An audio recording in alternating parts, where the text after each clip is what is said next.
እህቴ በር ክፈቺ። ምን? ከሚስቴ ጋር መተናል። እዚህ? ወይ ጉድ!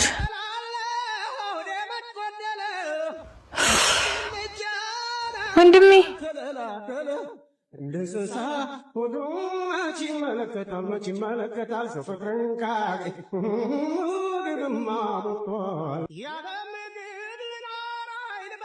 ስፕራይት ትወዳለህ ብዬ ነው። እሺ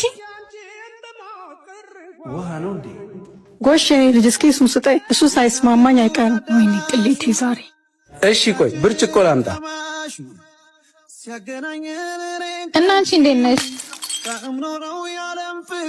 ስቀዳው ተሰበረ። ቆይ ገዝቼ ልምጣ። ኧረ አያስፈልግም ልጄ፣ በቃ እጠጣለሁ። እሺ እየተደፋው እንዳይቆርጥሽ። እሺ ዝም ብለሽ ተቀበይ። እንደሌለሽ አውቃለሁ።